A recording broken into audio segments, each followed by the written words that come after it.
Hello, I'm Rob Thomas with Club and Resort Business, and we're here for another edition of The Road Back, brought to you by Club and Resort Business, Club and Resort Chef, and the Club and Resort Chef Association.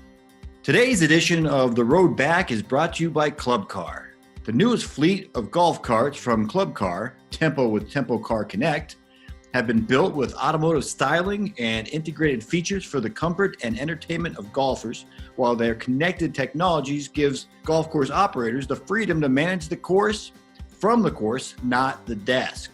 Available on the new Tempos, the lithium-ion battery is a no-maintenance, high-performance power source that can save you money and staff time, increase your car reliability, and conserve energy to improve the overall performance of your operations. If walking is the golfer's preferred mode, the all-new Tempo Walk is a game changer and ready to make a round more enjoyable. This hands-free, autonomous caddy carries clubs, coolers, onboard GPS, and so much more for a new on-course experience unlike anything else. Club Car's diverse line of maintenance and turf vehicles deliver dependability, high-impact service in all course conditions so your team can meet both the day-to-day needs and the guess what just happened moments. For today's fresh insight into how clubs and resort properties are meeting the challenges posed by the coronavirus pandemic and finding new and innovative ways to boost business levels and start the return to full operation, we're talking with Matt Kilgariff, Director of Player Development at the Richard C. Helmstetter Performance Centre, recently introduced at the Bridges in Rancho Santa Fe, California. Matt, welcome to the show, and please show us around a little bit. You got it. Thanks for having us. So we're walking into the Richard C. Helmstetter Performance Center.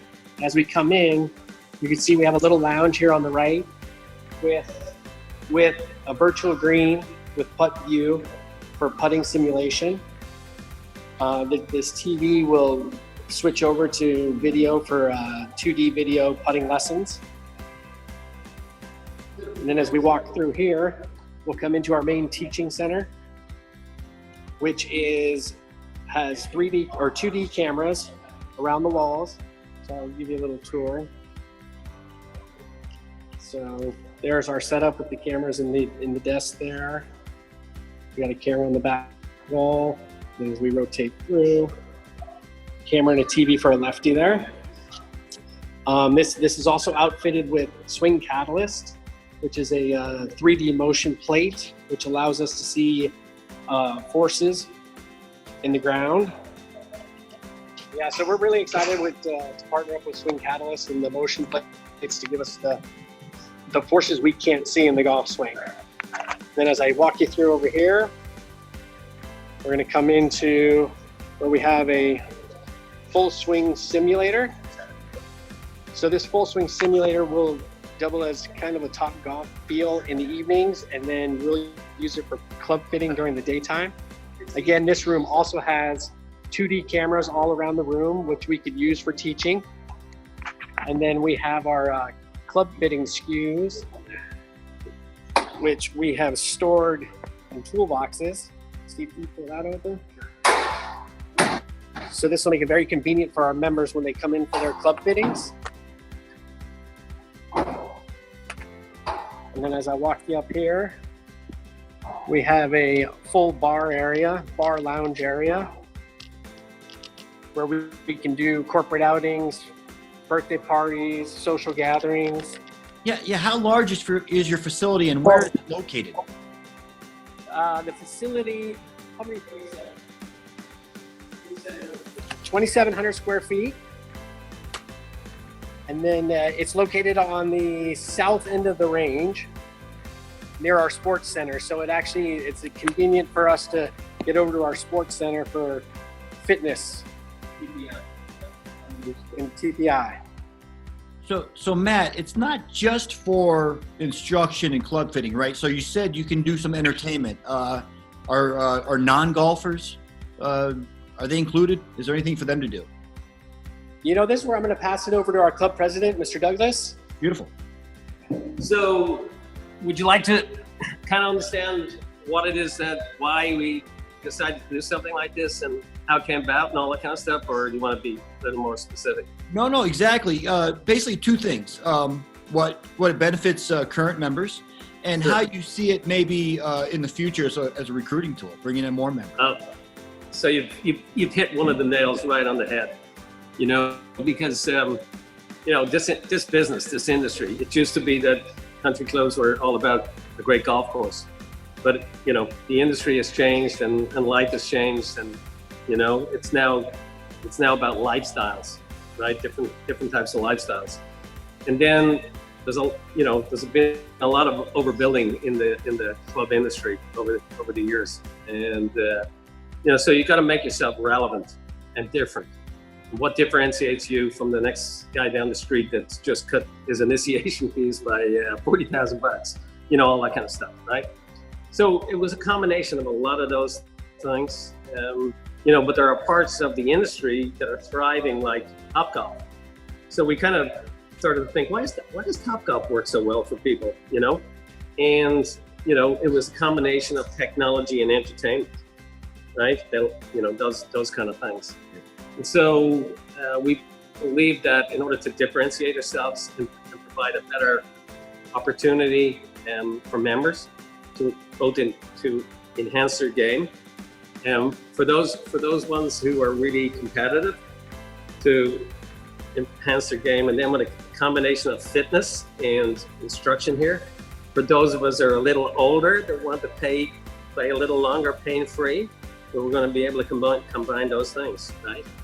And then additionally to that, the primary purpose was that, but then afterwards, after from 9 to 5, which is, it's all about teaching and instruction, we wanted to have a place where one of our members might want to bring 4 or 5 of his clients, and he wanted to make a presentation, and everything is wired here to go on the monitors, et cetera, et cetera, et cetera.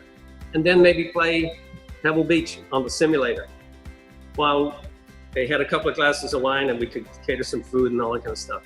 So it checked a lot of boxes. The lifeblood of any club going forward here is younger members. Worst thing you can do is let your club get old, both from a facility standpoint and a membership standpoint. And so attracting younger members is really important. Younger members that have families, they want their families to be entertained, they want the kids to be off properly. And they, when you have a simulator like we have here, it gives them the opportunity to, in after hours, to maybe hold a kids party, and they can go kill zombies or whatever else they want to do. There's a lot of games that you can play on these things. So it checked a lot of boxes in terms of, it can be the differentiator between somebody saying, I'm going to join that club and this club. And then for existing members, it's added a whole lot of more amenities for existing members. I'll get you out on this one. I know it's not officially open yet. It's Right. You have like one more hurdle to clear. But what have you heard so far from members who've seen the facility or have heard about it? Okay, so what we've been doing is kind of slowly trickling, now that it's almost there, trickling guys in, mostly the skeptics, right?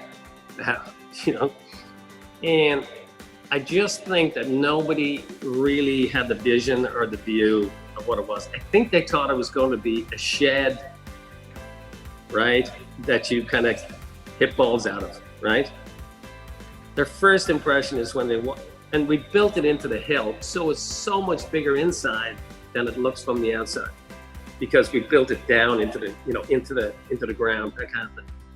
And so their first impression when they walk through the door is, wow.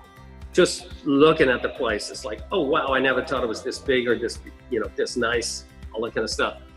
And then when, Matt or Steve takes them through the technology, they're just completely wowed. They didn't know this technology existed. The swing cat, all that kind of stuff. So we've had nothing but, wow, when are you going to open it? How do I book it? How do I kind of bring, I'd like to bring, guests here. Can we do that? All those kind of things. Fantastic. Rave reviews, and it hasn't even opened yet. It hasn't even opened yet, but the people that we've brought in here, and the biggest critic of all is, I don't know whether you know this, but we asked Richard Helmstetter, who's an icon in the industry, right, who's been a member here since the first day it opened, if we could, honor him by by naming this the, let's just see, Helmstetter. And when I went and asked him at the beginning, I don't know, do you know Dick very well, or have you met him? I've not met him. I know of him obviously because of the big. So Dick spent 20 odd years in Japan, and he's about as, you know, he speaks fluent Japanese, and he was inculcated in that culture. So he's kind of sitting at the table, and I'm explaining what the vision is and all this sort of stuff. And he kind of does the Japanese thing to me. Never says yes, never says no. He does the I'm not sure. Anyway, we eventually convinced him that to allow us to use his name. I brought him here last week for the first time, right? And he was staggered how great it was. And I said to him, how did I do? And he says, you did good. This man has seen everything in the business. He's invented, you know, the Big Bird is the whole 9 yards, made this game much more pleasurable for the average Joe. And, you know, for him to put his imprimatur on this was something special for us. Thank you, Matt. Hey, guys, this has been another episode of The Road Back. Today's edition of The Road Back was sponsored by Club Car. If you have a great idea or success story you'd like to see featured on a future episode of The Road Back, please contact us at editor@clubandresortbusiness.com.